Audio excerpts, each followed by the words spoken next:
we also have the truth on our side. And our truth is the real truth. The real truth being that he is one of the architects in the expulsion, kidnapping, as well as arbitrary detention of the former president. And he should be made to answer under the law. Biruin mo, isa siya sa mga high government officials na isinurrender yung isang Pilipino sa isang korte na ang layo-layo nandun sa Europe, no? First time po ito nangyari. Kaya kailangan po siyang managot. Pasensyahan na po, wala pong personalan dito, no? Yung ginawa po niya, yung mga desisyon niya would have a bearing really in his future plans in the government and in his future life likewise. Because I know that justice has to be served though the heavens fall.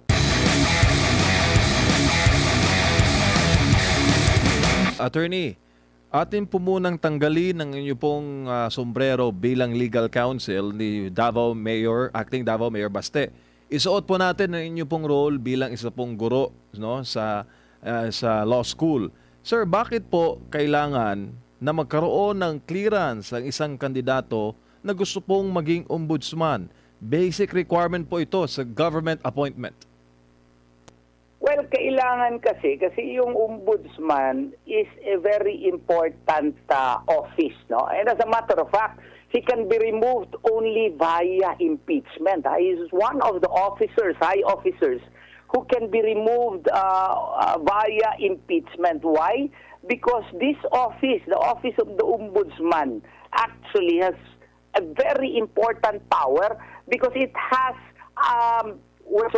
it has disciplinary authority over all elective and appointive officials of the government and its subdivisions, instrumentalities and agencies, including members of the cabinet, local government units, government-owned and controlled corporations, and their subsidiaries, except over officials who may be removed only by impeachment or over members of Congress and the judiciary. Kaya nga, napakahalaga ito na na opisina po, itong Office of the Ombudsman.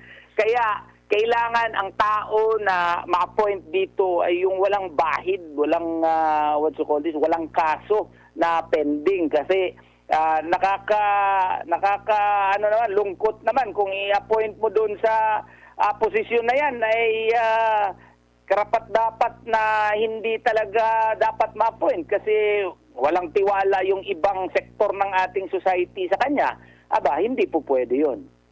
At saka, basic sir dapat may clearance ka mula sa civil service, Sandigan Bayan, yung nga, ombudsman, pati nga NBI, hinahanapan ka ng clearance bilang patunay na wala kang pending admin, criminal o graft case.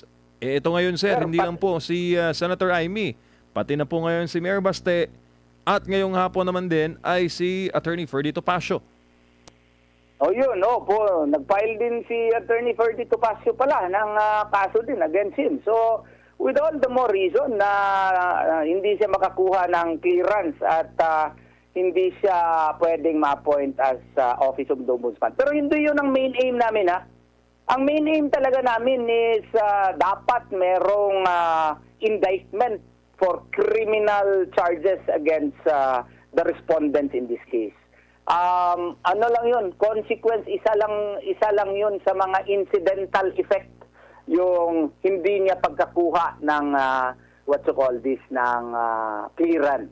So, Opo, bago lang si Partner Marco, meron siya mga last na tanong. Sinabi po ni Secretary Remulla na, and I quote, "I think we can still prevail, Attorney," at si Javi rin po, and I quote, "I think the truth is on my side." Ano pong masasabi ninyo dito?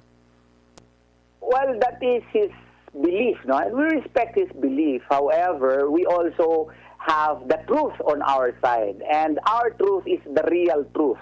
The real truth being that he is one of the architects in the expulsion, kidnapping, as well as arbitrary detention of the former president. And he should be made to answer under the law. Biruin mo, isa siya sa mga high government officials na isinurrender yung isang Pilipino sa isang korte na ang layo-layo nandun sa Europe, no? First time po ito nangyari. Kaya kailangan po siyang managot. Pasensyahan na po, wala pong personalan dito, no? Yung ginawa po niya, yung mga desisyon niya would have a bearing really in his future plans in the government and in his future life likewise. Because I know that justice has to be served though the heavens fall.